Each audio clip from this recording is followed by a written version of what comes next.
Hola, buenas tardes. Bueno, bienvenidos a todos. Yo soy Eliana Santanatoglia. Bienvenidos por el Instituto de Formación Política y Gestión Pública y también de parte, en este caso, de la Fundación Instituto David Hume. Juntos organizamos este ciclo de clases y entrevistas con profesores, intelectuales argentinos. Y bueno, lo primero que me gustaría decir es, les agradezco a todos por estar ahí, le agradezco en este caso a Eduardo Zimmerman, nuestro profesor del día de hoy, nuestro intelectual del día de hoy. Bueno, les cuento un poco del ciclo, hago una pequeña introducción y luego, bueno, vamos a la clase de Eduardo esta tarde. En primer lugar, me gustaría compartirles el porqué de este ciclo de Historia y Pensamiento Argentino. Nos parecía que era muy relevante en estos momentos de la Argentina, y donde tenemos un montón de cursos y seminarios y demás donde se discuten distintos aspectos de la gestión pública, de la política, del derecho, etcétera. Repasar de alguna manera algunos de las ideas y de los hechos más relevantes de nuestra historia que de alguna manera siguen impactando en nuestra realidad actual. Entonces, en este sentido, quisimos convocar a algunos de los intelectuales que nos parecen que son más serios, más que han de alguna manera realizado obra específica sobre el estudio de la historia argentina y que muchas veces no los conocemos o se conocen en los ámbitos académicos, pero queríamos realmente que hacer accesibles a todas las personas, a todos los ciudadanos interesados, el poder escuchar clases de estos profesores y de estos intelectuales como es Eduardo Zimmerman en este caso. Y también contarles un poco que este ciclo está de alguna manera pensado en homenaje a otro profesor, bueno, ya fallecido hace algunos años, que era Ezequiel Gallo.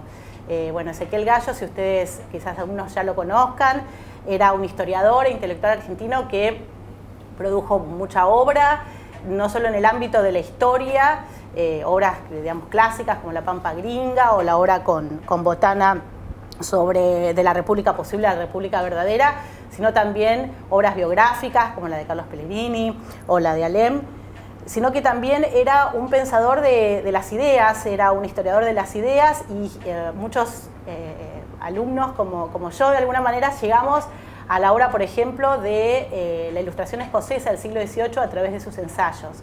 Era una de las personas que más sabía y más se interesaba por la obra, por ejemplo, de Hume, de Smith, de Ferguson. Entonces, también rendirle un poco el homenaje, porque la Fundación Instituto de Hume en parte nace gracias a su consejo. Ezequiel hace muchos años me contactó por un ensayo que yo había escrito y demás, y un poco promovió y nos nos en la creación de esta fundación y de tomar la figura de David Hume como inspiradora. Entonces, nos resultaba muy importante también rendir este homenaje. Ezequiel fue el presidente de nuestro consejo consultivo de la fundación desde que surgió la fundación en el año 2010, con una charla que él dio en la casa de mi madre, que en ese momento era nuestro centro de reuniones, hasta el momento que falleció. Y por eso también nos parece muy importante en esta situación, en esta oportunidad, mejor dicho, rendirle el homenaje. Y también contarles que Eduardo Zimmerman también es miembro de nuestro consejo consultivo y le agradecemos muchísimo por eso.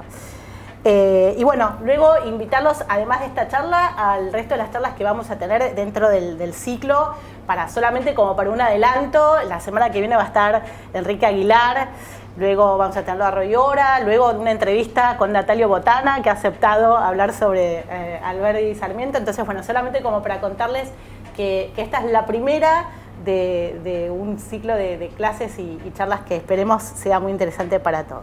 Entonces, ahora sí, Eduardo, voy a hacer la introducción formal de la clase de Eduardo, solo a los fines de contar alguno de sus antecedentes académicos, porque lo que pasa con estos profesores, te lo digo a vos con muchos de los que van a ser parte del ciclo, es que es tan larga ya su obra y realmente tan importante que todo lo que uno diga de él es poco, digamos. Siempre me voy a olvidar de algo, seguramente, Mejor no decir nada. Pero voy a leerla brevemente, la biografía muy sintetizada, y luego doy le doy la palabra y introducimos la clase.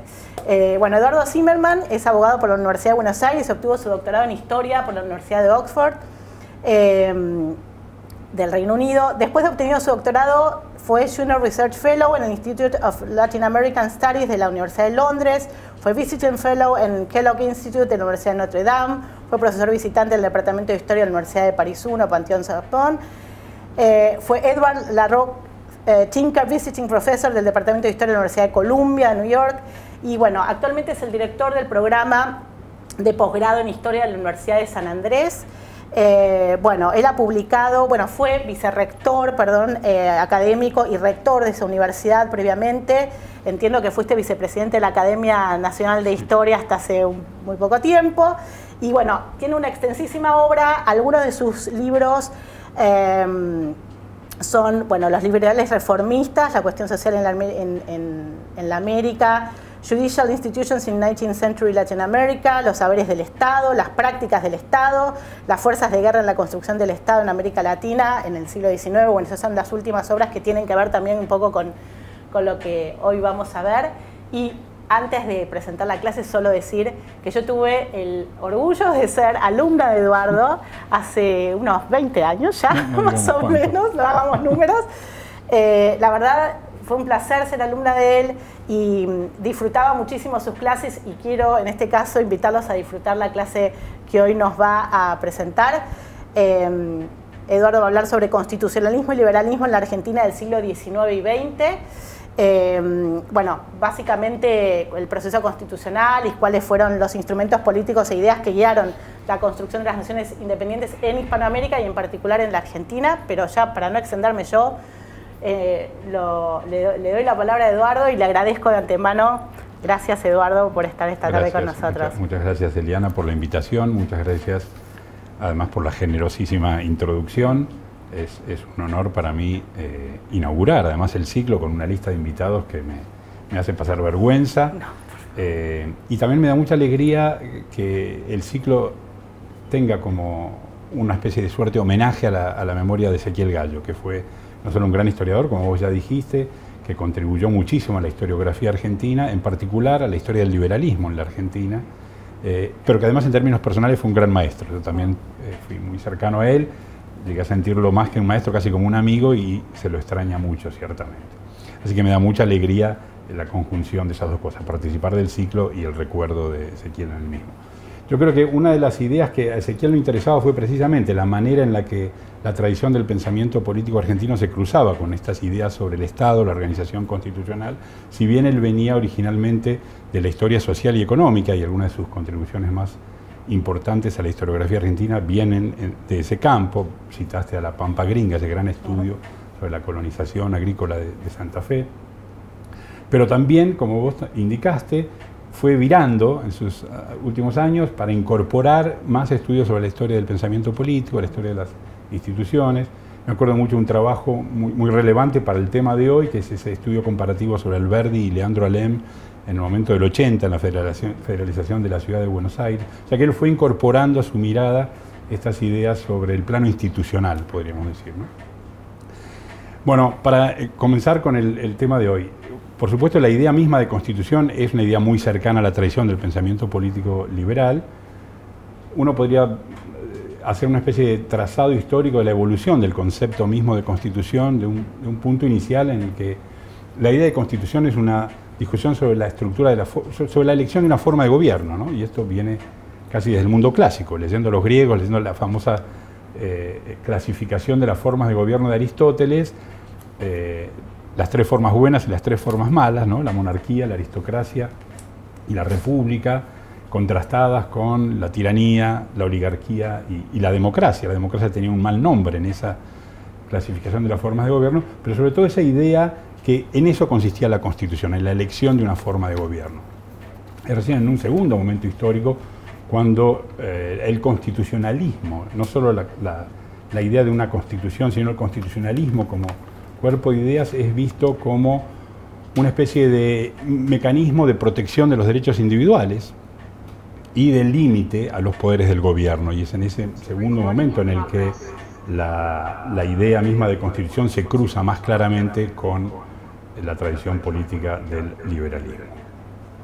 Si miramos esto de una perspectiva latinoamericana, yo diría, tenemos por un lado la herencia del contexto histórico particular en el que las primeras constituciones hispanoamericanas empiezan a darse, un contexto marcado por la guerra de independencia, por el deseo de romper los vínculos que lo ataban a España, por la traumática manera en la que ese proceso de independencia llegó, que genera inestabilidad, empobrecimiento, guerras, y son en esos momentos en los que empiezan a darse las primeras constituciones hispanoamericanas. Entonces yo creo que ahí también, en ese contexto, la Constitución es entendida por un lado como un modo de alejarse del poder absoluto de las viejas monarquías europeas, pero por otro lado también como un instrumento para estabilizar y legitimar los nuevos regímenes políticos que salen del periodo de la independencia. Entonces yo creo que hay en ese momento de las primeras 2 o 3 décadas posteriores a las independencias hispanoamericanas, y esto es cierto también para el Río de la Plata, una especie de explosión del constitucionalismo. Se ha hablado muchas veces de una especie de laboratorio de experimentación constitucional en Hispanoamérica, que tiene, yo creo, como decía recién, estos dos sentidos. Por un lado, la idea de que sancionando estas constituciones terminábamos por cortar ese vínculo de dependencia de la vieja monarquía española. El caso de Brasil es un caso distinto, pero por otro lado encontrábamos un mecanismo que estabilizara los regímenes políticos en la región. Para algunos yo creo también, y esto también puede ser cierto si uno lo mira desde la perspectiva de la historia argentina, la Constitución, el constitucionalismo era visto como el polo opuesto a la amenaza de la anarquía que los caudillismos generaban en las primeras décadas del siglo XIX. Es decir, había una especie de lectura de la historia reciente que veía a los caudillos como obstáculos a la organización nacional y a los primeros intentos por organizar constitucionalmente a la nueva nación como el camino a seguir opuesto a esa amenaza de caos y anarquía. En ese contexto es que se dan, como sabemos, los primeros 2 textos constitucionales que no van a entrar en vigencia, la Constitución de 1819 y la Constitución de 1826. Yo creo que en los debates de esos 2 textos constitucionales se ven algunas tendencias que son también comunes a otros lugares de América Latina. Lo primero es cómo pensamos el origen de nuestras constituciones. ¿Son las constituciones el resultado de una particular configuración histórica de una comunidad? ¿Son el resultado de nuestra historia, nuestras costumbres, nuestras tradiciones? ¿Crecen orgánicamente, ¿no?, como del espíritu de cada pueblo? ¿O son las constituciones un diseño deliberado para más bien modificar esa realidad histórica? Son instrumentos que el legislador cuenta para darle forma a una realidad que se quiere modificar. Yo creo que esas 2 posiciones están muy presentes en esos primeros años. Cuando se toma esta segunda idea, la idea de que la Constitución es un diseño usado para transformar la realidad, aparece también una tercera cuestión importante, que es la influencia de los modelos. ¿Dónde se mira cuando se quiere adaptar o sancionar una Constitución para cada una de estas nuevas naciones? Tenemos un primer modelo muy fuerte, más fuerte en el resto de América Latina que o de Hispanoamérica, mejor dicho, que en el Río de la Plata, que es la Constitución de Cádiz de 1812. Un primer ejemplo de una constitución liberal muy fuerte que va a ser sancionada y jurada en muchos lugares de Hispanoamérica y va a tener una gran influencia en el continente. No pasa lo mismo con el Río de la Plata. Hay, por otro lado, constituciones en Hispanoamérica anteriores a Cádiz, en Venezuela en 1811, algunas constituciones estaduales o provinciales también son anteriores a eso. ¿Qué rasgos típicos tienen esas 2 primeras constituciones? Perdón, sigo con los modelos antes de pasar a las 2 constituciones del 19 y del 26.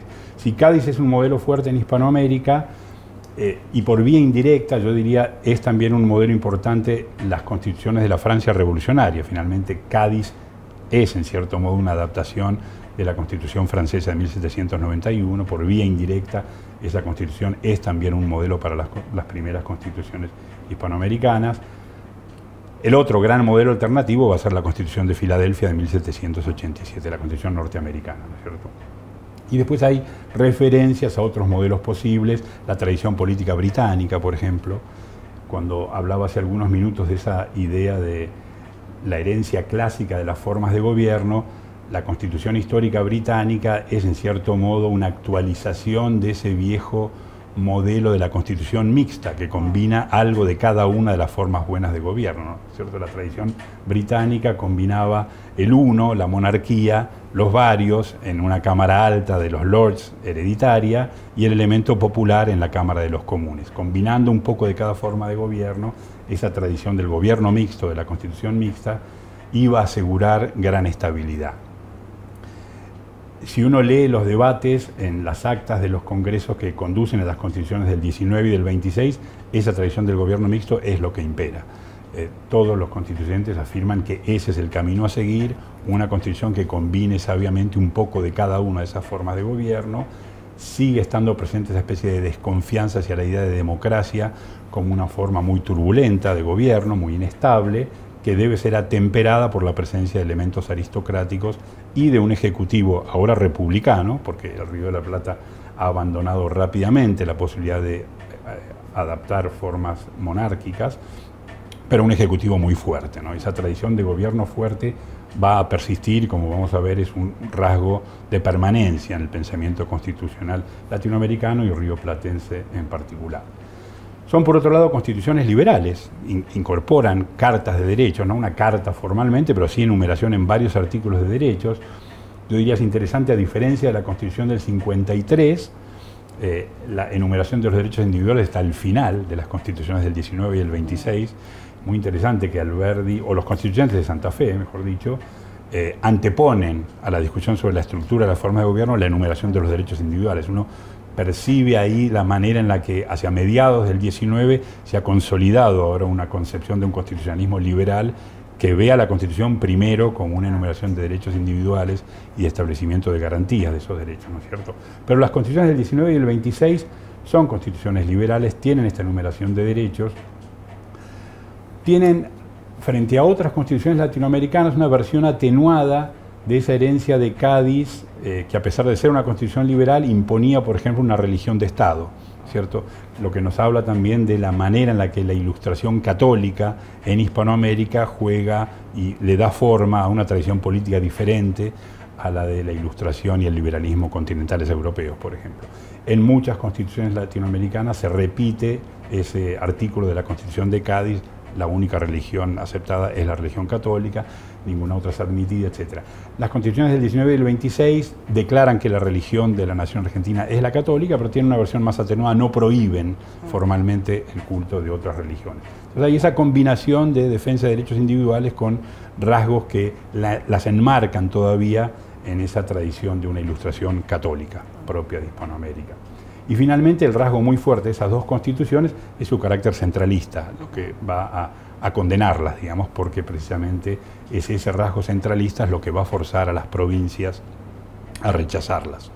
Y eso nos muestra uno de los problemas básicos de ese primer constitucionalismo rioplatense y latinoamericano, que es un dilema propio del momento histórico post-independencia, que los historiadores han descrito ese dilema como la pregunta en torno a cuál es el sujeto al cual se le imputa la soberanía. Es decir, una vez que ha caído la soberanía monárquica, ¿cuál es el sujeto que se vuelve ahora soberano? Se puede hablar de la nación soberana, pero si al mismo tiempo esos congresos constituyentes remiten a las provincias los textos constitucionales para ser aprobados, eso parece un reconocimiento a que son los pueblos de las provincias el sujeto al cual la soberanía ha retornado, digamos, esa soberanía vacante ha recaído en esos pueblos. Entonces esa tensión entre un pueblo con mayúscula, que está encarnado en la idea de la soberanía nacional, o esta pluralidad de pueblos, que son los sujetos sobre los cuales la soberanía ha revertido, está por supuesto en la raíz de los conflictos entre unitarios y federales en la historia argentina,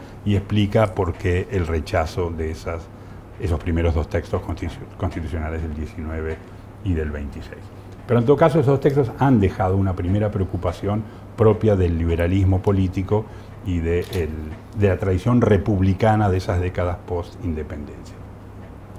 Yo creo que hay después un segundo momento interesante, que es el debate en torno a las ideas que deben guiar la organización nacional, que se da por, diríamos, la famosa generación de 1837, Alberdi, Gutiérrez, Echeverría, etc., ¿no? Experimentando el régimen rosista, intentan explicarse por qué de ese primer impulso liberal de las primeras décadas posindependencia ha surgido en cambio un régimen que tiene muy poco de liberal, que si bien se llama federal, también ha resultado muy centralizador.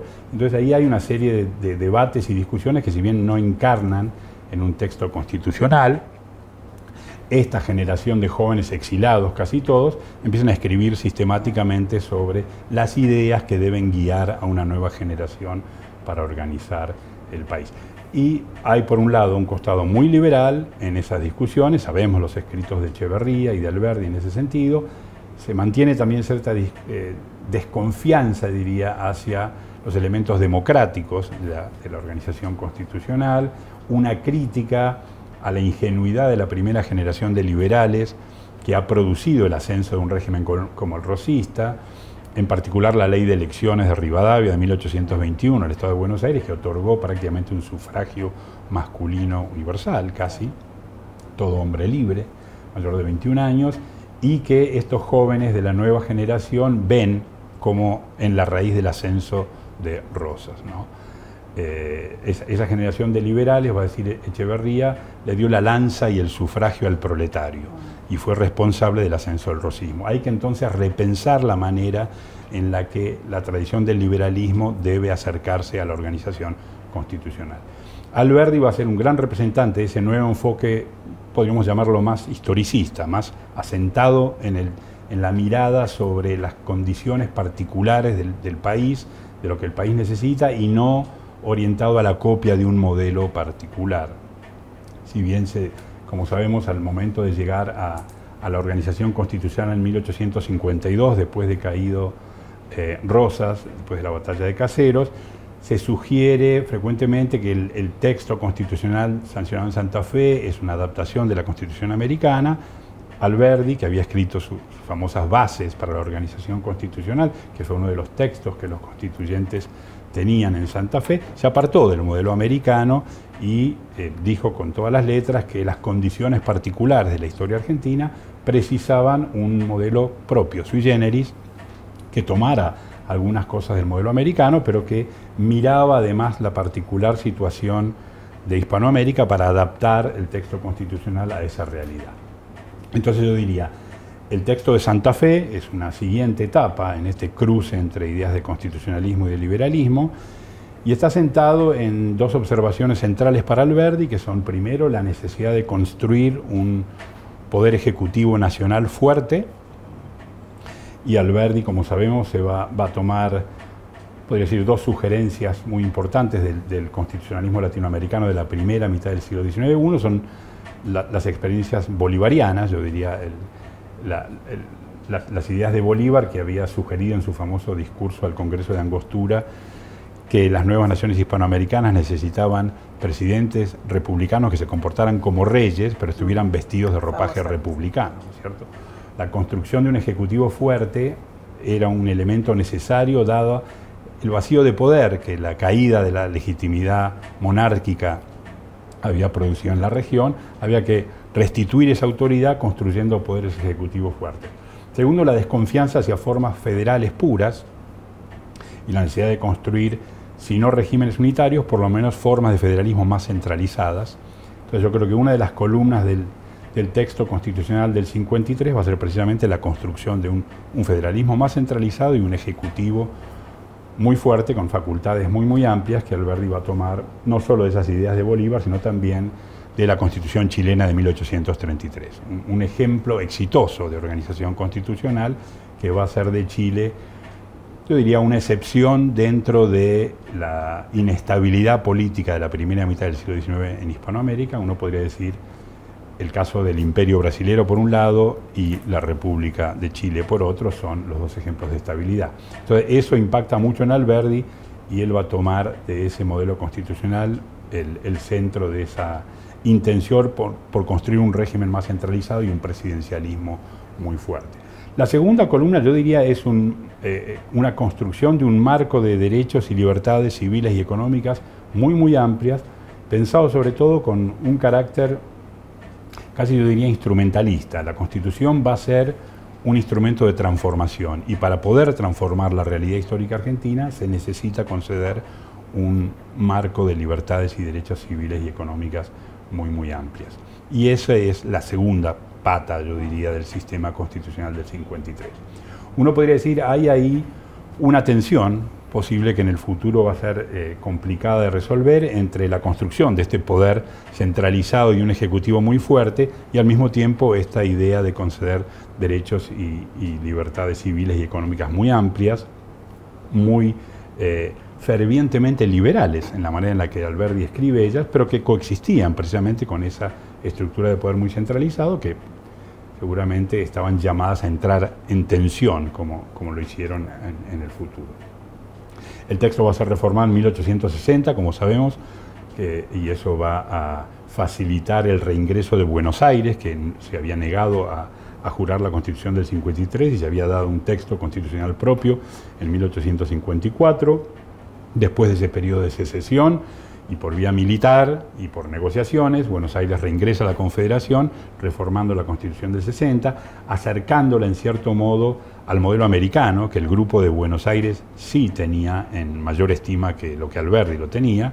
Las reformas del 60, redactadas por el grupo de Mitre, Sarmiento, Vélez Arfiel, Mármol, etc., en la Convención de Buenos Aires, acercan un poquito más el texto constitucional al modelo norteamericano.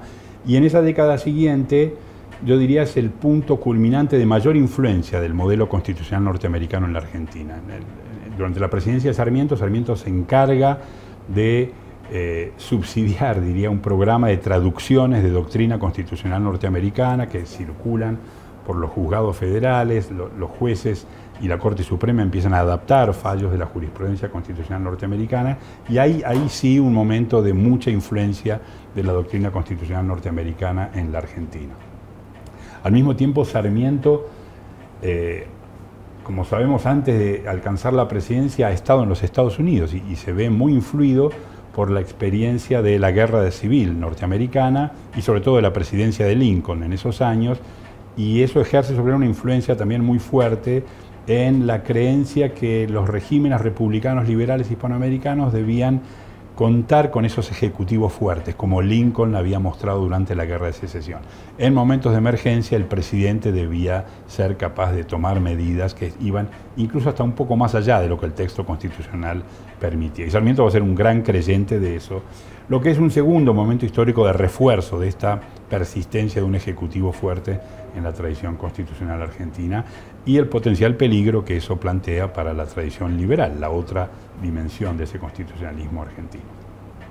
Yo creo que los años de la Organización Nacional y en particular los años del roquismo van a aumentar esa tendencia todavía aún más.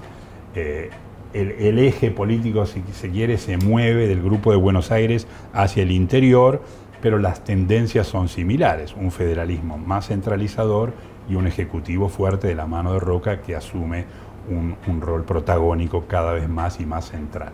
Entonces va a reforzar esas tendencias del personalismo alrededor del ejecutivo que son muy ya constantes para ese momento, ¿no? Yo diría que luego hay dos etapas más ya entrando en el siglo XX que me parecen relevantes para la discusión del constitucionalismo y el liberalismo. La primera es, yo diría, el ascenso en los años 20 de lo que uno podría llamar un nuevo derecho que va a incorporar la preocupación por enfrentar los nuevos problemas sociales que la modernización social y económica muestra en América Latina. En la Argentina, la recepción de lo que se llamó el constitucionalismo social va a ser un poco más tarde, pero modelos como la Constitución mexicana de 1917 o la Constitución chilena de 1925, que son ejemplos de la adopción de eso que se llamó el constitucionalismo social, la incorporación a los textos constitucionales de derechos, de lo que hoy llamamos derechos sociales, empieza a tener un impacto fuerte en el discurso jurídico y constitucional también argentino. En los años 20 empieza a haber una creciente presencia de ese tipo de discurso que va, yo diría, mellando un poco la fortaleza del viejo constitucionalismo liberal que empieza a ser ahora visto como necesitando ser reformado para incorporar esas nuevas preocupaciones. La otra gran vertiente en ese sentido es el ascenso del derecho administrativo, un nuevo derecho público que ve en el Estado ahora digamos, incorporando nuevas áreas de intervención y de funcionamiento, que se preocupa menos por la vieja idea del constitucionalismo liberal de poner frenos a la acción del gobierno y se preocupa más bien por hacer eficiente la acción del gobierno. Entonces yo diría entre ese nuevo derecho, el nuevo derecho social, el constitucionalismo social y el nuevo administrativismo que ve en el Estado un instrumento que tiene que tener una acción más activa y más dinámica en la regulación de las relaciones sociales, ese constitucionalismo liberal propio del 19 se va debilitando un poco. La década del 30 trae dos novedades interesantes. La primera es lo que se llamó la doctrina de facto, la acordada de la Corte Suprema que va a legitimar la acción del gobierno de facto, y eso abre la puerta a una manera distinta de ver los golpes militares y su acción en relación a la legitimidad constitucional. Lo mismo va a ocurrir después del golpe del 43, una nueva acordada de la Corte va a legitimar las acciones de esos gobiernos.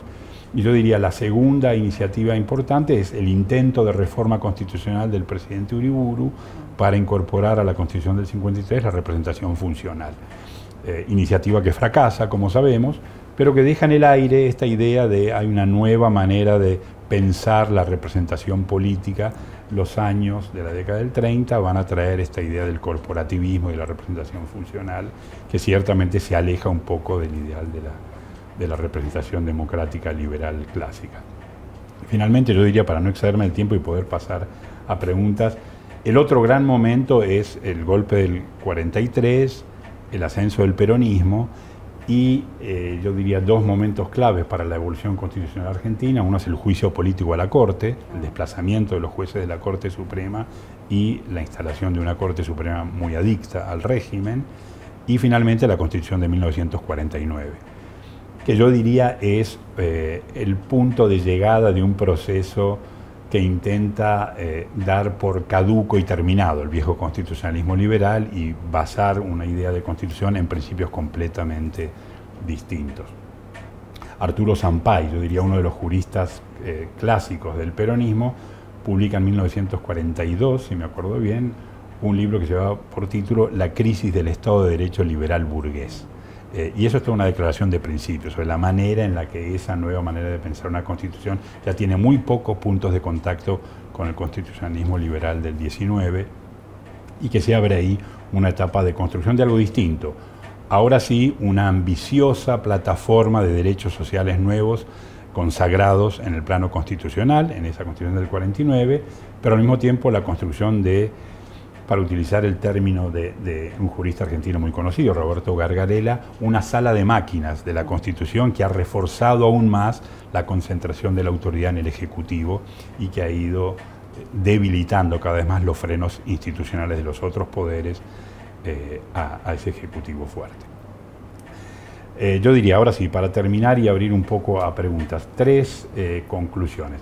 La primera es, me parece que a lo largo del siglo XIX y XX se ve una preocupación fuerte en torno a la discusión sobre la amplitud de los poderes de la construcción de un gobierno. En las relaciones entre el Ejecutivo y el Congreso, la idea de conformar un Ejecutivo fuerte que sirva como instrumento para estabilizar el orden político, en la relación entre gobierno nacional y gobiernos provinciales, la construcción de un federalismo más fuerte. Eso genera tensiones permanentes entre los poderes, Ejecutivo y Congreso, o Estado Nacional, Estados provinciales, pero esas discusiones que son recurrentes a lo largo de la historia política argentina, yo creo que dejan obstruida en cierto modo otro tipo de discusión, que es la manera en la que el avance de la democracia debía ser conciliada con la defensa de los derechos individuales, algo que en otras tradiciones constitucionales ocupó un lugar muy importante. Pensar la manera en la que ciertos mecanismos de defensa de los derechos individuales podían volverse instrumentos contramayoritarios. El control de constitucionalidad, las cartas de derechos como frenos a la validez constitucional de ciertas leyes que podían poner en peligro. Es decir, creo que ese segundo tipo de discusiones quedó un poquito sumergido a lo largo del siglo XIX por la centralidad que la discusión sobre la organización de los poderes tuvo en el derecho constitucional argentino. En segundo lugar, yo diría, en el siglo XX, desde la década del 30 y el 40 en adelante, esa tendencia se acentuó aún más. la manera a través de la cual se incorporaron los derechos sociales fue una manera que concentró aún más esas tendencias predominantes de fortalecimiento de poderes centralizados y debilitamiento de los frenos institucionales a la autoridad del gobierno. Y en tercer lugar, yo creo que hay otra preocupación importante para la tradición liberal, que es ver la manera en la que la Constitución en sí misma es aceptada y tomada como algo relevante para la Constitución, para la tradición del pensamiento político liberal. Yo creo que ahí también ha habido una especie de desgaste y debilitamiento del significado que la Constitución tiene para la cultura política de un país. No creo que vivimos menos cerca a la Constitución que lo que en otras tradiciones políticas se vive. Y yo creo que eso también debiera ser hoy una preocupación para la tradición política del liberalismo. ¿Cómo pensar una manera de revivificar, yo diría, el apego a un texto constitucional que vuelva a significar una especie de pacto fundacional para la comunidad política en la que vivimos y al mismo tiempo le vuelva a dotar de significado a esa idea de la Constitución como una protección de nuestros derechos y establecimiento de las garantías que defienden nuestras libertades individuales? Yo creo que eso sigue siendo hoy una preocupación importante para la tradición política del liberalismo en la Argentina. Creo que puedo parar acá y podemos pasar a conversar un poco si hay preguntas sobre el tema. Interesante. Yo, para arrancar, allá tenemos algunas preguntas en el chat, pero solo como para arrancar con respecto al siglo XIX, podríamos pensar como que hay todo un debate más respecto del texto y respecto del poder que se le podía llegar al Ejecutivo, todo esto que vos comentabas, que hay de alguna manera un hincapié en el poder del Ejecutivo muy fuerte, pero al mismo tiempo se podría pensar que hay hasta una crítica, bueno, no sé, me estoy acordando del Facundo de Sarmiento, ¿no?, a esta tradición caudillista y a esta tradición de medio, digamos, que venía como de la cultura política de base más autoritaria, ¿no? Entonces, ¿cómo, por un lado, pensar en un poder ejecutivo fuerte y al mismo tiempo no alimentar esa cultura? O sea, hay como...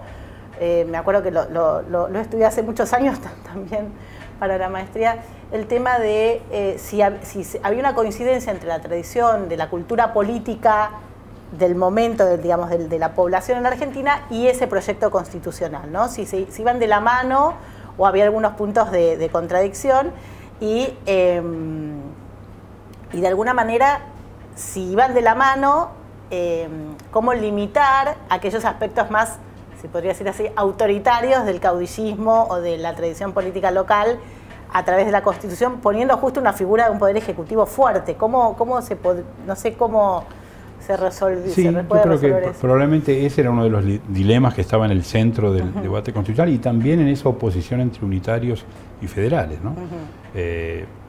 Yo creo que hay, si uno toma unos debates muy ricos, que son probablemente más ricos que los del 53, que son los del Congreso del 24, el que va a llevar a la sanción de la Constitución del 26. Ahí hay como dos clivajes muy fuertes. Uno es federalismo y centralización. Son los unitarios de Buenos Aires los que siguen demandando el abandono del régimen federal, y son los federales, Dorrego y compañía, los que defienden esa idea, y esos mismos grupos cortados por otro clivaje interesante, que es el de la aristocracia y la democracia. Hay en esas discusiones una desconfianza hacia el elemento aristocratizante que los unitarios porteños quieren introducir en la Constitución. Pero yo creo que de los dos lados, lejos de ser vistos los federales como una parte de la historiografía liberal los pintó como caudillos que obstaculizan la organización constitucional, la verdad que hay de ese otro lado un acercamiento bastante sofisticado a la organización constitucional y una defensa del régimen federal como la mejor garantía para limitar eso que vos decís. Estabilizar el orden político, sí, pero concentrar más autoridad en el Grupo de Buenos Aires, en una organización unitaria del poder, solo va a traer mayor inestabilidad porque eso no va a ser aceptado. Entonces había ahí algo que está en el centro de los debates de esos años. Lo mismo pasa con Alberdi, ¿no? Yo hacía mención a esa potencial tensión que hay entre la idea de decir el pasado argentino de turbulencia política, de guerras civiles, demanda la construcción de un poder fuerte. Alberdi tiene una frase muy linda que él dice, es necesario anudar las cadenas de la vida pasada con la actualidad moderna, digamos, ¿no? O sea, hay una especie de herencia que no se puede saltar, no se puede organizar constitucionalmente, no se pueden saltar las edades de un pueblo, claro, dice Alberdi. Entonces necesitamos anudar el pasado recibido y lo que vamos a diseñar ahora. Entonces hay una especie de necesidad del contexto histórico de construir esta autoridad fuerte, pero probablemente esa misma construcción iba a poner en peligro en algún momento esa preocupación por las libertades individuales, que la Carta de Derechos Civiles y Económicos, tan generosa que Alberdi, no así políticos, podríamos decir, no hay, sigue viendo en Alberdi una desconfianza hacia la democracia en esos años que va a llegar, para usar esa otra frase que él tiene, en la república verdadera un poco más adelante. Hay que conformarse con una república posible que establece una autoridad que otorga derechos y libertades civiles y económicas, pero que posterga el ejercicio de los derechos políticos para más adelante. Eso funciona durante muchos años, pero probablemente deja armada esa tensión que en el futuro iba a complicar la preservación de ese marco de libertades y derechos civiles muy generosos en la medida que se acentuaban los rasgos autoritarios de esa construcción, claro, de poder, ¿no? Había justo una pregunta, le comento a Cami que se me cortó en un momento, así que las preguntas que estaban antes en el chat, después Cami, si querés nos las lees o nos las envías, pero recuerdo que había una que tenía que ver con Alberdi y la relación dentro de su pensamiento entre el liberalismo y el conservadurismo. ¿Qué podemos encontrar ahí en Alberdi en la sí, por citar de vuelta a Roberto Gargarella, que tiene un libro de interpretación de los 200 años de constitucionalismo en Hispanoamérica, y él sostiene que hay a mediados del siglo lo que él llama un constitucionalismo de fusión. Esa fusión es una fusión liberal-conservadora. Uno podría verlo así, diciendo, bueno, hay un marco es liberal en cuanto a la construcción de esta plataforma de amplios derechos civiles y económicos, es conservador por la desconfianza hacia el ejercicio de los derechos políticos en ese primer momento, o la construcción de esta autoridad centralizada. Yo creo que Alberdi, yo creo que eso no es solo característico de Alberdi, es muy común al liberalismo hispanoamericano en general, que tiene un rasgo particular respecto a otros liberalismos del mundo, que es producida la independencia de la manera en la que se ha producido en Hispanoamérica. Los liberales, con convicciones por limitar el poder del Estado, enfrentan el dilema al darse cuenta que además tienen que construir la autoridad. Y entonces enfrentan esas tensiones propias de parecer por momentos conservadores y por momentos liberales, cuando a pesar de sus firmes convicciones liberales, tienen que además que contribuir a la construcción de una autoridad, ¿no? Y yo creo que el caso de Alberdi es uno de esos ejemplos. Interesante. Había justo una pregunta también, creo que era de Marta, pero que pregunta acerca de la Constitución del 26. Dice que, bueno, que era previa a la presidencia de Rivadavia, si pudo haber sido, un adelanto de la Organización Nacional junto a la Ley de Presidencia y otras dictadas durante su mandato. Bueno, y después hay otras interesantes, pero en ese caso... La Constitución del 26 ciertamente es un antecedente muy importante, como dije recién, si uno compara los debates en Santa Fe del 53 con los debates del Congreso del 24 al 26, estos segundos son mucho más ricos, hay unas discusiones fabulosas. Yo mencionaba recién las discusiones, los debates entre Manuel de Castro del Grupo Unitario de Buenos Aires y Manuel Dorrego, por ejemplo, son riquísimas. Las discusiones sobre aristocracia o democracia, la idea de que la manera en la que Dorrego defiende o ataca, mejor dicho, la pretensión unitaria de que quienes están en una situación de dependencia se les suspenden los derechos de ciudadanía, que es uno de los artículos que finalmente queda en la Constitución del 26. Es decir, los peones a sueldo, los jornaleros, el personal doméstico, se lo consideraba estar en una situación de dependencia y por lo tanto ser incapaces de ejercer los derechos de ciudadanía de manera independiente. Bueno, y Dorrego ataca eso duramente, defiende los derechos democráticos de esos sectores, critica lo que él llama el peligro de una aristocracia del dinero, por los elementos aristocratizantes que esas cláusulas podían tener. Las discusiones sobre el federalismo, lo mismo, es un antecedente muy importante. Al mismo tiempo, tanto en la Constitución del 26 como el 19 está el antecedente de el artículo 19 de la Constitución del 53, las acciones privadas de los hombres que no ofenden el orden público. Las sabemos de memoria. Se acordarán eso bien. Bueno, ese es un artículo muy liberal y está tanto en el 19 como en el 26. Yo diría en una versión incluso más liberal, ya que se habla solo del orden público, claro, no del orden y la moral pública, como va a estar en el texto del 53. Resultado un poco de la presión de los grupos católicos del 53 en Santa Fe, ¿no es cierto? Así que sí, el 26 es claramente un antecedente importante de la organización constitucional, aunque no haya entrado en vigencia. Bueno, muy interesante el punto que no sabía, el de que no estaba la parte de la moral pública. No. Ese es un...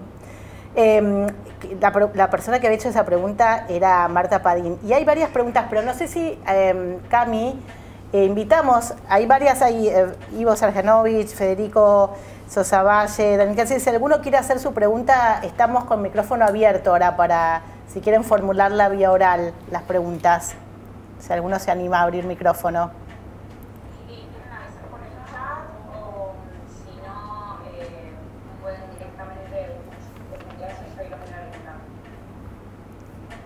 Porque tenemos varias, pero no sé si alguno quiere... Yo voy leyendo. Sí. A ver, si quieren esta la puedo leer porque la tengo aquí en el chat, María Fernanda, y después si no damos... Dice, perdimos garantías individuales y se acrecentó el poder concentrado en el Ejecutivo. ¿Cuál cree usted que sería el paso a dar para recuperar la división de poderes y las libertades individuales con sus derechos emanados de la Constitución del 53 en este año electoral? ¿Puede el ciudadano ejercer sus derechos y exigir ante todo el fiel cumplimiento de la Constitución en democracia? Es una pregunta más de actualidad, de traer la Constitución del 53. El puede debiera ser reemplazado por un debe. Probablemente claro. La pregunta es si debemos todos exigir eso. Ahora, es un poco una pregunta del $1.000.000, ¿no es cierto? ¿Cuáles son los pasos por los cuales podemos reconstruir la autoridad de la Constitución entre nosotros? Yo creo que eso hace a la manera en la que la ciudadanía se propone activamente reconstruirse como una ciudadanía activa que pelea por la defensa de eso.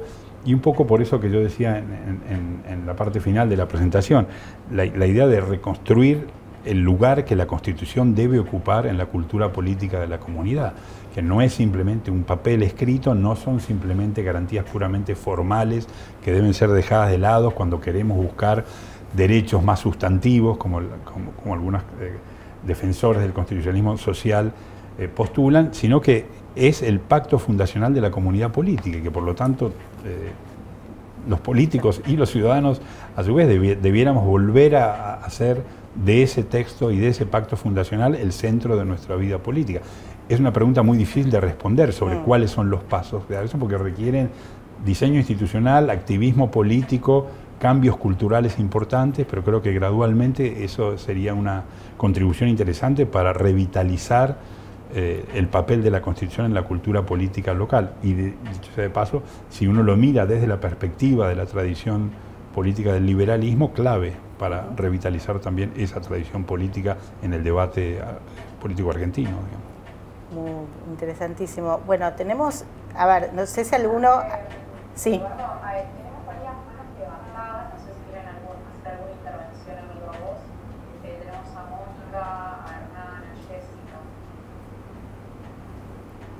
Si quiere alguno, ahí. Están todos con la mano. En realidad el que va a hablar es Ricardo, no Mónica. Ok, hola Mónica.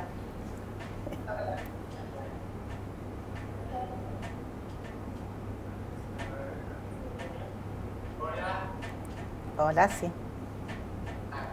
Se oye. No, yo quería preguntarle al profesor Zimmerman por qué termina su relato con la Constitución en error a una serie de derechos sociales de la época de Perón, que para algunos han sido una constitución machista, que no aceptó el derecho de huelga, que instituyó el fuero policial, a lo que nos tienen acostumbrados los de ese sector. Yo digo porque se termina ahí cuando hay una historia posterior, mucho más rica, mucho más liberal, vamos, se deroga esa constitución de Sampay y se vuelve a la constitución de 53 y posteriormente hay, me parece importante analizar la reforma del 94. Me pregunto por qué se omitió todo esto. Sí, es una muy buena observación y debía haber hecho yo la aclaración que iba a terminar ahí antes de empezar. Pero mi intención era no porque no quisiera hablar de lo que ocurre después, sino porque, bueno, por lo pronto mi aproximación al tema es la del historiador, no la del jurista ni la del teórico político. De antemano no iba a llegar a la del 94 porque se me escapa, no he estudiado lo suficiente eso, pero estoy enteramente abierto a hablar de lo que viene después, si ustedes quieren hacer preguntas sobre eso. Efectivamente, la Constitución es una especie de parteaguas. Algún especialista la ve como el inicio de lo que se llamó el populismo constitucional, una idea de incorporación de derechos sociales, pero, como dije hace un rato, acentuando algunos rasgos autoritarios que va a ser difícil que desaparezcan después de la cultura constitucional argentina. Pero mi intención era siempre parar ahí, porque digamos, desde mediados del 20 en adelante me sentiría inseguro opinando sobre eso. Mi interés principal está en el XIX, en el siglo XIX, y puedo extenderme hasta la primera mitad del 20, pero no mucho más allá de eso. Así que es más bien un rasgo de gaje de oficio o de timidez de historiador de no avanzar sobre áreas de los juristas y de los cientistas políticos de la segunda mitad del siglo XX. Diría. Había una pregunta de Ivo Serjanovich, que ahora lo veo que tiene la manito levantada. ¿Querés, Ivo, hacer la pregunta oralmente? Bueno, aprovecho para saludarlos. ¿Cómo estás? Mi pregunta es la siguiente. ¿Qué rol juega la formación jurídica y filosófica de los jueces en la interpretación y en la preservación del espíritu constitucional versus la evolución de la opinión pública? ¿Cómo se va a modificar? A ver, si escuché bien, creo que era una pregunta sobre la formación jurídica de los jueces. ¿Qué rol juega la formación filosófica o jurídica de los jueces en la interpretación y preservación del espíritu constitucional entendido como límite al poder público? Sí, yo creo que es clave y es un enorme tema en sí mismo. Estudiar la manera en la que ha ido cambiando, cuáles han sido las escuelas de derecho que han ido influyendo sobre eso. Ese sí es un tema más para juristas que me interesaría muchísimo conversar con alguien que sepa más sobre eso, pero creo que es clave. Yo diría, la contracara de eso es la manera en la que los legos ven la Constitución. Yo creo que ahí hay un doble juego de, por un lado, la manera en la que los tribunales y los jueces y la formación que han tenido quienes están a cargo de esos tribunales ven la Constitución o la interacción entre la Constitución y el sistema político argentino, pero por otro lado la manera en la que los ciudadanos de a pie, como se dice ahora, ven la Constitución a sí mismo. Por eso yo hacía esas referencias hacia el final, decir, acá también hay una cosa importante que va más allá de la teoría constitucional, que hace un poco a la historia social de la Constitución, que es la manera en la que a lo largo del tiempo se ha ido debilitando el apego o la adhesión de sectores muy grandes de la ciudadanía hacia el texto constitucional. Yo creo que ahí también hay algo. Hace algunos años Carlos Nino publicó un libro que fue muy influyente, ¿no? Es El Argentina, un país al margen de la ley, ¿no es cierto? Y en ese libro Nino ponía mucho el acento en esta idea de que el sistema educativo tenía que cumplir un papel en esto de hacer revivir. Hay una especie de educación jurídica para no juristas que era necesario desarrollar. La mejor manera de volver a hacer vivir la ley como algo presente en la cotidianidad de la vida de todos los argentinos era que el sistema educativo también se hiciera cargo de ese papel. Entonces yo diría, Ivo, por un lado, sí, tema clave, la manera en la que la formación en las escuelas de derecho se ha ido transformando y cuáles han sido las corrientes que han impactado sobre la manera en la que abogados y jueces ven la evolución del constitucionalismo. Por otro lado, una idea de una educación normativa, jurídica, por fuera del mundo de los juristas y la manera en la que eso impacta en la forma en la que la ciudadanía se acerca a la Constitución. Yo creo que ambas dimensiones son muy importantes y debieran ser miradas con mucho cuidado. Bueno, tenemos un montón, te cuento más o menos para que, si querés mirar, estamos con 180 participantes más o menos. Y hay muchas manitos levantadas. Erno Vázquez, ¿querés, Cami, activarle el micrófono? A ver si nos puede hacer la pregunta. Ok. Buenas tardes, mucho gusto, Eduardo. Consulta, o más que nada, una visión de usted, en base a lo que se plantea, a lo que planteó Ivo, estamos en condiciones de abordar una nueva reforma de la Constitución en el corto o mediano plazo.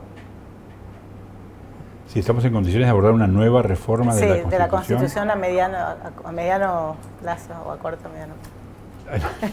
Espero que no. Mi respuesta, la verdad es que no sabría qué decir si estamos en condiciones. Habría que definir bien qué quisiera estar en condiciones.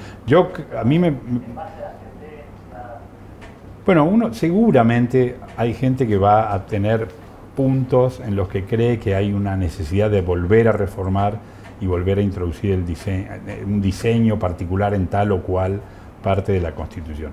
Yo creo que hoy es más fuerte la necesidad, o es más imperiosa la necesidad de eso que hablábamos recién, de reconstituir y reconstruir la centralidad que el texto constitucional como algo vivo y significativo tiene para la vida de la ciudadanía y de la comunidad política, que volver a reformar el texto constitucional. Seguramente hay mecanismos de diseño que van a demandar algún cambio. Van a volver a probar ser de poco éxito si no se adquiere conciencia de la necesidad de eso que mencionaba yo recién. Volver a consagrar a la Constitución como algo vivo y significativo en la cultura política argentina. De vuelta, como no soy constitucionalista, no me siento jurista y tampoco un cientista político, no me animaría a incursionar en cuáles son los puntos de diseño que hacen falta. Mirando hacia atrás, desde el punto de vista del historiador, sí creo ver señales de eso que mencionaba recién. Tuvimos en un momento una idea de la Constitución que estaba más viva y era más significativa en la cultura jurídica de la Argentina de lo que es hoy. Creo que tenemos que tomar en serio esa idea de reconstruir esa centralidad de la Constitución en la vida política de la Argentina. Mencioné muy a la pasada esa obra de Sarmiento impulsando la difusión del modelo constitucional norteamericano entre juristas y juzgados federales.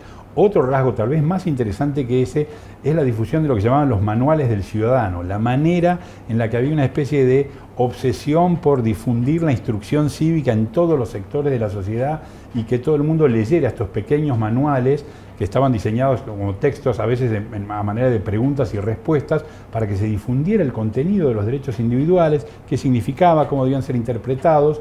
No estoy diciendo que tengamos que volver a imprimir y difundir manuales del ciudadano, pero ese tipo de actitud de promover un conocimiento vivo de la Constitución y de defenderla y de verla como algo significativo, no como un papel escondido en el cajón de un escritorio, sino como algo que tiene que ver con nuestra vida diaria, lo que yo creo es más urgente reconstruir. Muy bien, voy a pasar algunas que tenía acá y luego seguimos con las de en vivo, digamos. Federico Zavalla había preguntado ¿qué roles cumplieron la intervención federal y el estado de sitio en la construcción de un poder ejecutivo fuerte, considerando los casos de los gobiernos constitucionales? ¿Sirvieron para los fines para los que fueron pensados? Cumplieron un papel importantísimo, para bien o para mal. En algunos casos cumplieron un papel de estabilización política de situaciones muy turbulentas, en otros fueron instrumentos de subordinación de situaciones políticas de oposición a convertirlas en situaciones favorables a los oficialismos. Ese es uno de los puntos de diseño institucional muy discutido. Han sido los poderes de emergencia algo que cumplieron un papel positivo o han sido siempre instrumentos que consolidaron aún más esta concentración de autoridad. Fueron bien diseñados, es decir, esta idea de que el presidente podía esperar el receso del Congreso para entonces utilizar el estado de sitio o usar poderes de emergencia que, con menos control, uno lo mira y dice, acá, la verdad que se podría haber diseñado de alguna otra manera. Entonces, sí, seguramente hay mucho para decir de eso. Hay un libro de un historiador y politólogo norteamericano, Brian Lavman, que se llamó La Constitución de la Tiranía. Él sostiene que en realidad las constituciones latinoamericanas exageraron en esta otorgamiento de poderes de emergencia y que eso está en la clave de esta concentración de autoridad. Otros discuten esa tesis como demasiado general y más bien sugieren de qué manera algunos regímenes de emergencia podrían haber sido mejorados. Pero ciertamente estado de sitio o estado de emergencia, intervención federal, suspensión de garantías constitucionales, todos son instrumentos que mal usados o mal diseñados pueden alimentar esa tendencia a la concentración de poder y a poner en peligro las garantías constitucionales y los derechos individuales. Muchas gracias. Hay también una pregunta que tiene que ver con el siglo XIX, que es de Martín Blanco, que lo he hecho hace un ratito, que dice: ¿cómo explica la actitud de Mitre, Pastor Obligado y Valentín Alsina, que desde el exilio en la época de Rosas buscaban la organización nacional, a la firme negativa al Acuerdo de San Nicolás como paso previo a la organización constitucional ya con Urquiza en el poder? Bueno, se explica por el localismo porteño, lo podríamos llamar, digamos, ¿no? Para Alberdi, como sabemos, ese localismo porteño fue siempre un obstáculo. Él va a ser muy crítico de todo lo que ese grupo iba a querer hacer durante los años de secesión y después con la reforma del 60. Alberdi le escribe a Urquiza diciendo: las reformas que Buenos Aires propone en el 60 deben ser rechazadas, son una revolución y no nos estamos dando cuenta. Pero efectivamente ahí no juega tanto la doctrina constitucional, si bien la reforma del 60 va a ser defendida por sus apóstoles, digamos, en base a la idea que Alberdi se había apartado demasiado del modelo norteamericano, había centralizado demasiado y que había ahora acercar la Carta Constitucional con Buenos Aires ya incorporada a ese modelo de un federalismo menos centralista. Pero en realidad lo que está en juego ahí es un conflicto político entre Buenos Aires y la Confederación. Yo creo que eso es lo que explica esto. Mitre va finalmente, como sabemos, a triunfar, no solo por lo que consigue primero en convencer a los grupos autonomistas porteños de que la integración a la Confederación es el camino y la unificación nacional es el camino. Segundo, en que la Confederación aceptara las reformas de 1860 y finalmente por vía militar después de Pavón, derrotando a Urquiza y dando el puntapié inicial para la construcción de su propio liderazgo político y del Partido Liberal porteño, que lo va a llevar a la presidencia en 1862. O sea que ahí yo creo que juega más la historia política que la historia constitucional, si bien el debate constitucional está cruzado, como dije recién, por algunos de estos argumentos sobre lo que el texto del 53 no hacía y que según los defensores de las reformas sí debía empezar a hacer después de 1860. Muchísimas gracias. Bueno, acá tenemos, a ver, hay, Cami, vos decime, hay varias manitos, no sé cuáles estaban primero. Muy bien.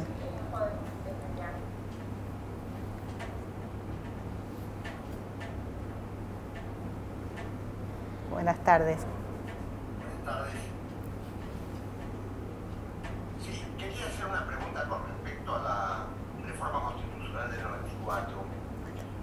Digamos, en cuanto al tema de la conformación del Distrito Único Electoral y la inclusión del jefe de gabinete como una forma de atenuación del poder presidencial. ¿Cómo lo ve usted, doctor Zimmermann? Bueno, me estaría contradiciendo porque hace unos minutos dije que no me animaba a hablar sobre el 94. Es como interesante el tema.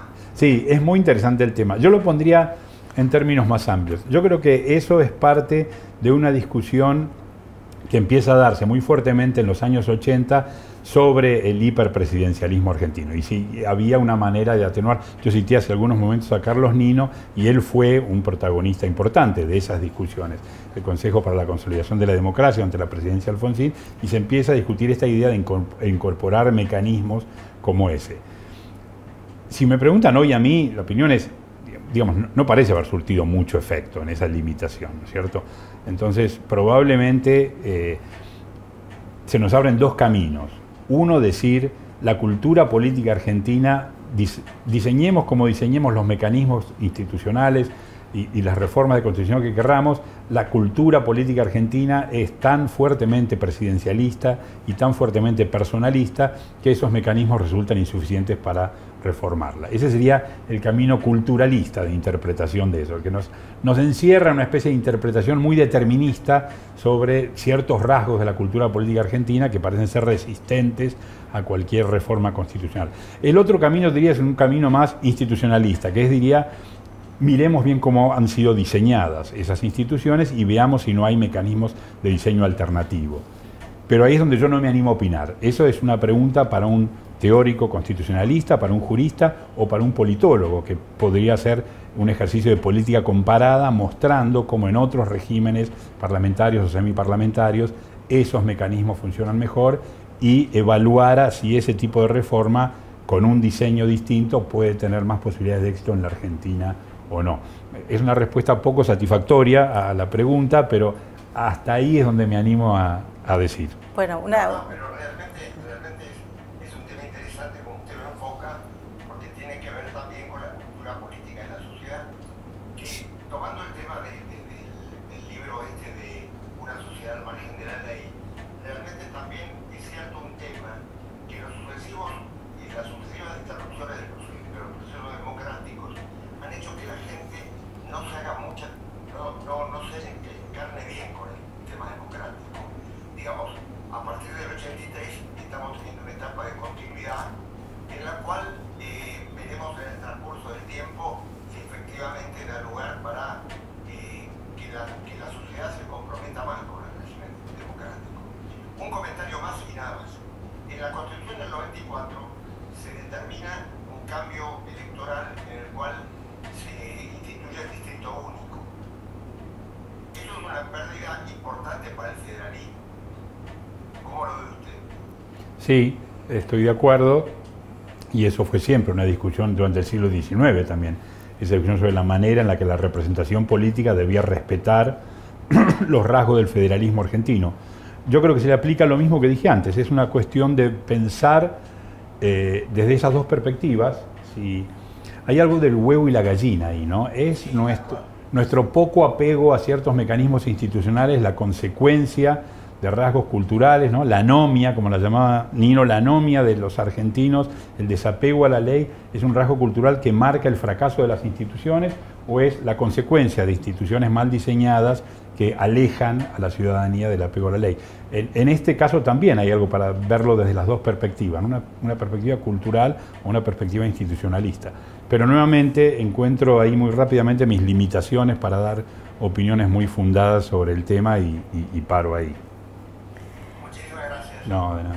Hay una cuestión que tiene que ver con esto que comentabas de la constitución del semipresidencialismo francés. Bueno, yo fui estudiante de Daniel Sapsay también, constitucionalista, que siempre discutíamos la reforma del 94 y cómo justamente la incorporación de la figura del jefe de gabinete que venía supuestamente de alguna manera a minorar el poder del Ejecutivo y intentando el semipresidencialismo francés, donde hay un presidente, bueno, está la figura del jefe de Estado, el jefe de gobierno, etcétera. Finalmente, nuestra Constitución es una figura cuyas funciones depende directamente del presidente. Y el presidente determina las funciones del jefe de gabinete, que pasa a ser una suerte de secretario, digamos, de gabinete de lujo, pero que no va a controlar o va a limitar en ningún caso la figura del presidente. Entonces, bueno, es interesante cuáles eran las intenciones del constituyente en ese caso y qué resultó y demás, ¿no? Totalmente, exacto. Hay un ejemplo de los años del centenario, cuando mucha gente empieza a decir, después de la experiencia del roquismo, empieza a ver que estos rasgos de concentración de autoridad en el presidente se vuelven muy fuertes, entonces rescatan el papel de los ministros. Entonces hay una serie de escritores en la Revista Argentina de Ciencias Políticas, hay una gran cantidad de artículos donde empiezan a decir, bueno, hay una manera de limitar eso realzando el papel de los ministros, son colegisladores, tenemos que rescatar esa manera para frenar el presidencialismo. O sea que ya se percibía desde entonces que había más de una manera de pensar el diseño institucional para atenuar el poder del presidencialismo, ¿no? Esos también son años de un debate constitucional muy importante. Por falta de tiempo yo no me metí ahí, pero hay toda una enorme discusión sobre el federalismo, ¿no? Los recordados libros de Rodolfo Rivarola del año 8 o de José Nicolás Matienzo del año 10, donde dicen, miren, acá tenemos dos problemas, el presidencialismo y el federalismo. Empecemos a tomarnos en serio cómo reformamos ambas cosas, nuestro diseño constitucional y nuestros hábitos y tradiciones políticas para enfrentar esos dos problemas. O sea que lo que mencionás de Sapsay sobre el 94 también me hace recordar como otra instancia de, claro, de esos problemas, ¿no? Hay una pregunta había una pregunta de Héctor Solari que hablaba sobre el tema de la influencia. Dice, quería preguntar sobre el concepto por el cual el Grupo de Buenos Aires acerca la Constitución al modelo norteamericano. ¿En qué aspectos puntuales se puede ver ese acercamiento? Pregunta. Bueno, a ver, de vuelta, uno puede acercarse a esas decisiones mirándolas desde un punto de vista doctrinario y cuáles son los argumentos que se van a dar para reformar la Constitución, o desde un punto de vista pragmático y de oportunismo político. Básicamente lo que el Grupo de Buenos Aires quiere es debilitar las facultades del gobierno central, que en esos momentos están en manos de Paraná y no del Grupo de Buenos Aires. Entonces, si debilitamos la centralización, aumentamos el peso relativo de Buenos Aires en la Confederación. Se eliminan algunas cláusulas que Alberdi había incorporado en la Constitución del 53. La Corte Suprema Federal podía intervenir en los conflictos entre poderes provinciales, por ejemplo. Bueno, eso la reforma del 60 lo va a eliminar. El Congreso podía iniciar juicio político a los gobernadores provinciales, eso se va a eliminar. Es decir, se eliminan resortes que le otorgaban a las instituciones federales en el texto del 53 un campo de acción sobre las autoridades provinciales. Buenos Aires logra eliminar eso. En términos relativos, la autonomía de Buenos Aires dentro de la Confederación crece. Por supuesto, hay muchos otros factores más, económicos, fiscales, etcétera, pero esa era la argumentación. El modelo argentino del 53 había centralizado, por obra de Alberdi, se había vuelto más centralizador que el modelo americano. Debíamos ahora descentralizar un poco para acercarlo a ese modelo que era como el sumum, ¿no? El Grupo de Buenos Aires defendía a la Constitución de Filadelfia como el modelo al que había que ir, como que se había impuesto en el mundo como la Constitución a la que había que acercarse lo más posible. La otra manera de mirarlo es el oportunismo político del Grupo de Buenos Aires, que quiere aumentar en términos relativos la autonomía de Buenos Aires frente al gobierno de la Confederación. Yo creo que las dos maneras, las dos dimensiones están presentes ahí. Ahí vamos a una pregunta que también de Federico. Después vamos a las dos manitos que todavía están ahí, Susana, Aymar y Mabel, pero justo tiene que ver con esto que estabas comentando de la Constitución, que preguntaba por qué la Argentina tardó tanto desde su independencia en tener una Constitución operativa en 1953 y si Brasil jugó algún rol en el proceso de constitucionalización del Río de la Plata. Sobre lo segundo, no. Es decir, Brasil es una excepción en América Latina porque Brasil produce su independencia pero mantiene la forma de gobierno monárquica, es un imperio. Yo diría, una influencia indirecta podría ser que la estabilidad política que el régimen monárquico muestra opera como una especie de ejemplo de lo que se debe buscar. No necesariamente el salto a la monarquía, que sí fue discutido, considerado en los primeros años después de la independencia, pero prontamente abandonado, pero sí esa idea que un ejecutivo, si iba a ser republicano, debía parecerse lo suficiente a un rey, y no es solo el ejemplo. Piensen, la Constitución brasilera es del 1824, en 1826 Bolívar da la Constitución de Bolivia, que finalmente llevó su nombre. ¿Y qué es lo que propone para Bolivia? Una presidencia vitalicia. Es una república, pero el Ejecutivo va a estar en manos de un presidente vitalicio que además va a tener la facultad de nombrar su sucesor. Modelo que Bolívar toma en una constitución anterior de Haití. Y él cree que esa es la mejor garantía para la estabilidad de un régimen republicano. O sea, acercarse lo más posible dentro de los límites del republicanismo a una forma monárquica. Entonces, ese ejemplo brasilero, vía indirecta, puede ser que estuviera en la mente de muchos como ejemplo de estabilidad, pero no creo que haya sido más allá de eso, porque como dije, la monarquía es desechada relativamente rápido. Sobre por qué tardó mucho, eso es también interesante. Yo creo que tiene que ver con esa discusión latente en torno a la contraposición entre nación, pueblo con mayúscula, y pueblos, pluralidad de pueblos como sujeto de imputación de la soberanía. Y eso está en esa latencia del conflicto entre unitarios y federales, que no solo demora el texto del 19, que es relativamente tardío, si uno lo compara con, por ejemplo, la Constitución de Venezuela de 1811, tardan 8 años más, sino que hace fracasar tanto ese texto como el del 26. O sea que efectivamente es esa tensión lo que está en parte en la demora. Y finalmente la negativa de Rosas a sancionar un texto constitucional. Sabemos esa famosa carta de Quiroga a Rosas solicitándole la sanción de un texto constitucional, y la negativa de Rosas diciendo que las provincias todavía no están listas para eso y que hay que esperar, que gradualmente se va a llegar ese momento, pero que está en un futuro indeterminado, todavía no está ahí. Va a ser simplemente el Pacto Federal de 1831 lo que opere como una forma de coordinación de la Confederación. O sea que efectivamente hay una demora explicada, yo creo, por ese conflicto latente entre centralización y federalismo que marca la vida política de la primera mitad del 19. Interesante. A ver, tenemos aquí a Susana, que está hace rato, pobre, con la manito levantada. Susana, ¿querés contarnos tu...? Ahí está.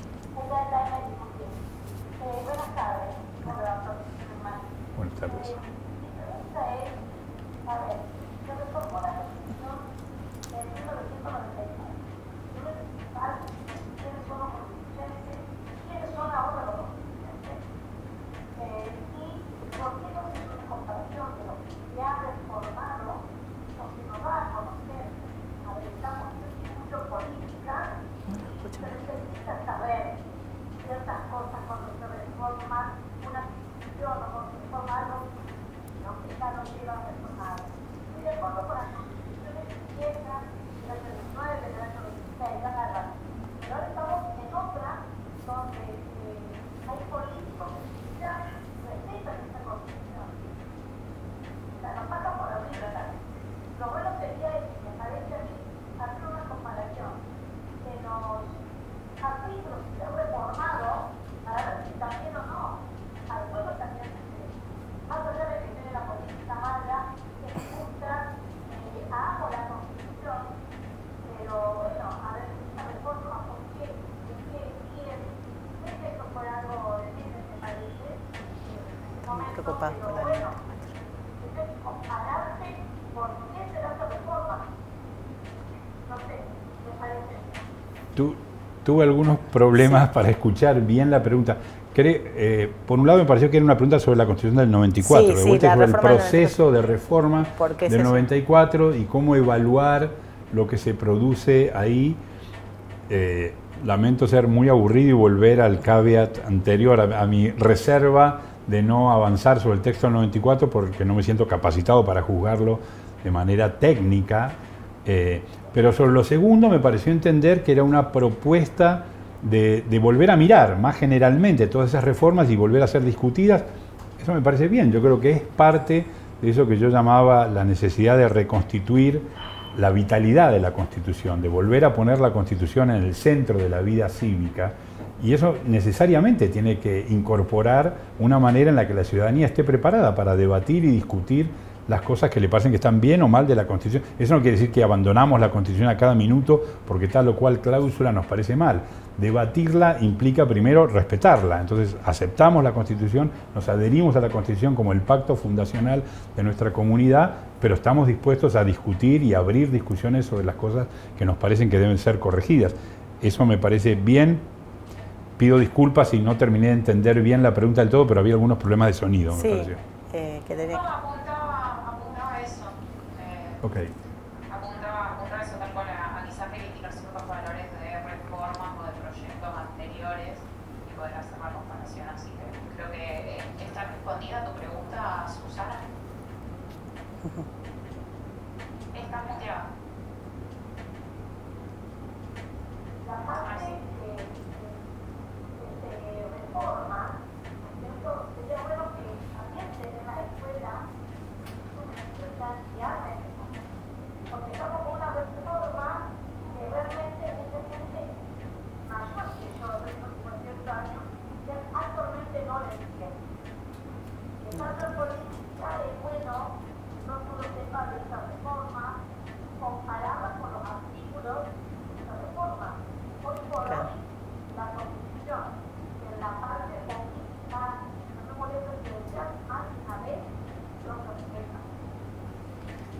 un poco qué reformó el 94, digamos, o qué diferencias también hay con la Constitución anterior y qué se reformó y demás. Sí.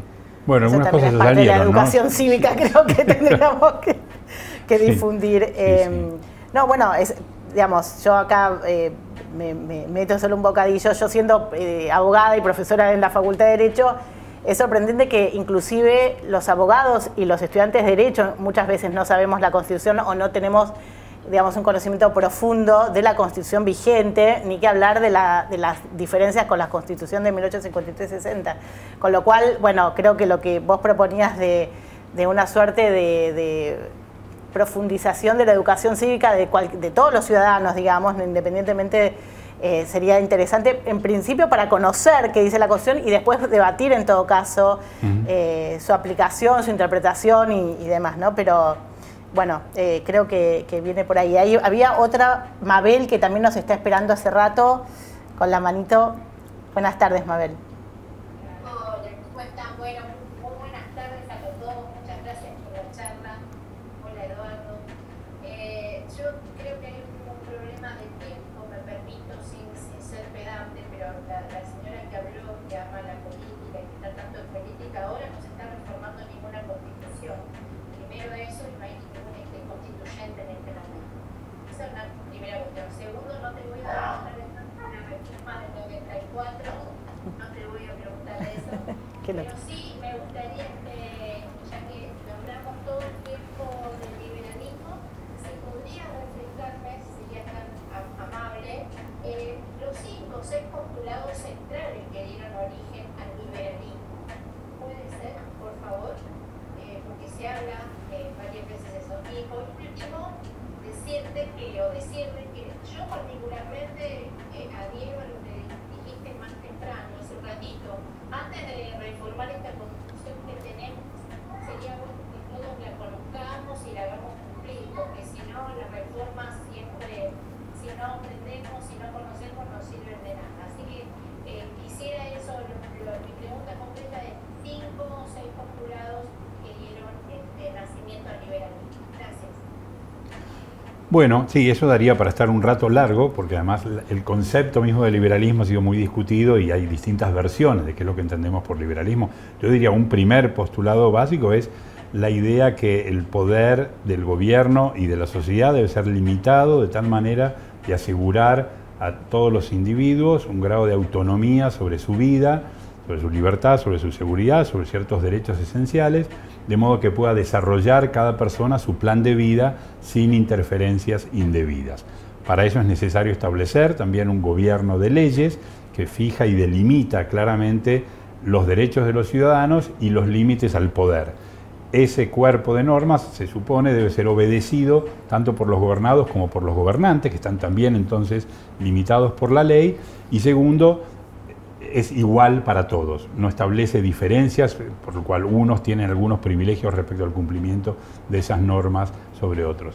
Esos principios básicos después se han abierto como ramas de un árbol en distintas direcciones. Para algunos la libertad religiosa ha sido siempre central y el paso inicial para la limitación del poder, para otros la libertad de pensamiento y expresión, para otros la defensa de la propiedad privada como un instrumento para desarrollar una vida individual como uno la quiere hacer, para otros las garantías penales contra la defensa de la seguridad personal es el punto central. Entonces esos 5 o 6 puntos van en distintas direcciones, pero todas se combinan bajo esa idea central. Yo creo que es la limitación del poder del gobierno y de la sociedad, de modo de asegurarle a los individuos en un plano de igualdad las posibilidades para desarrollar la vida como mejor le parece a cada uno. Yo creo que ese sería el principio básico.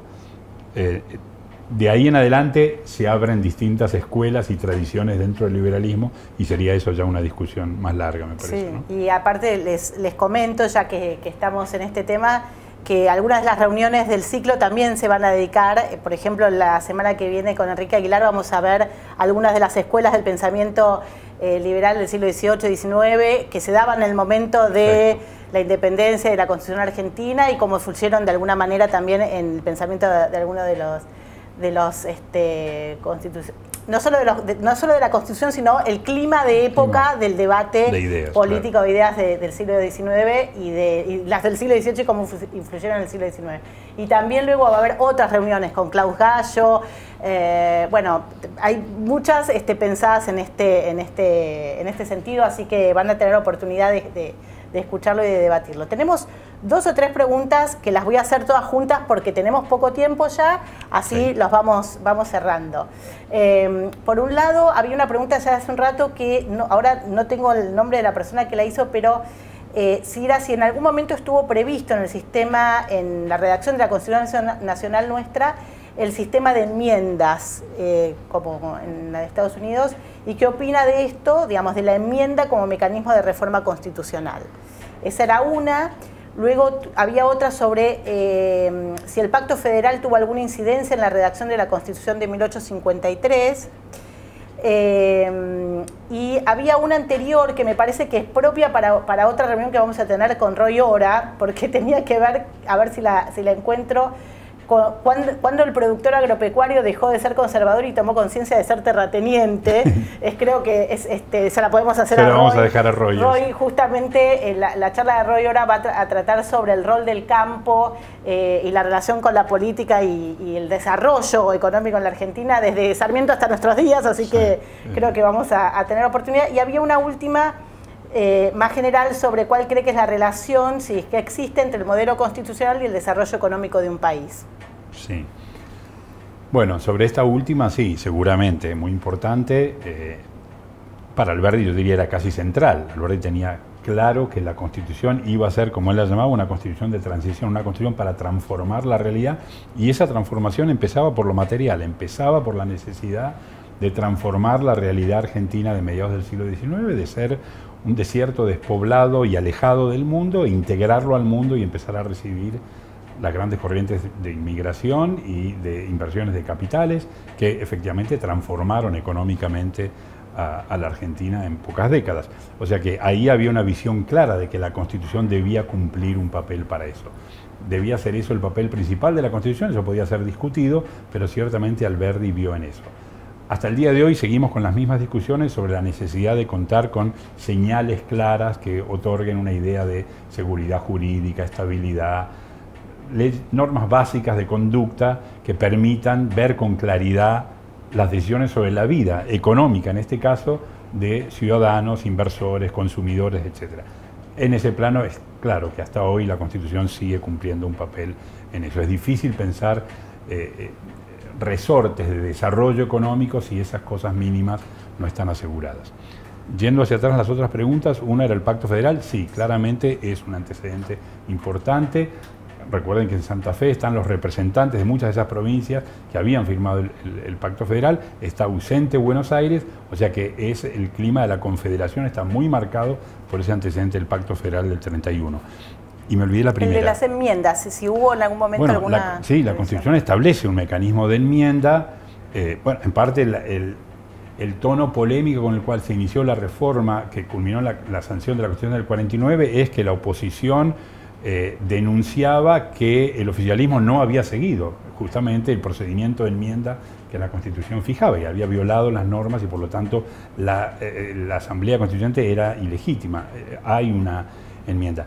A diferencia de las enmiendas norteamericanas, la Constitución del 53 ya incorporaba los derechos individuales. Si ustedes recuerdan, las primeras 10 enmiendas son una carta de derechos en la Constitución norteamericana. Digo, ¿no? Una de los argumentos más fuertes para oponerse a la sanción de la Constitución de Filadelfia de 1787 por los antifederalistas era precisamente que esa Constitución no contaba con una enumeración de derechos individuales y eso había forzado esas 10 enmiendas que se aprueban en el 91 para que la Constitución entrara en vigencia. En el caso argentino eso no se da porque, como mencionaba hace un rato, a diferencia de las constituciones del 19 y del 26, los derechos individuales aparecen primero en la Constitución del 53, mientras que en las del 19 y el 26 aparecían después de la estructuración del gobierno. La Constitución del 53 pone primero, como sabemos, las declaraciones de derechos y garantías. Y eso yo creo que habla de la manera en la que esa idea de la centralidad del constitucionalismo liberal había alcanzado a mediados de siglo. La Carta Constitucional era entendida primero como un conjunto de declaraciones de derechos y garantías y después se estructuraba el poder. pero además incorporaba un mecanismo de enmienda muy explícito en el texto, ¿no? Bueno, muchísimas gracias, Eduardo. Realmente Gracias a ha sido un placer para mí, entiendo que para toda la audiencia.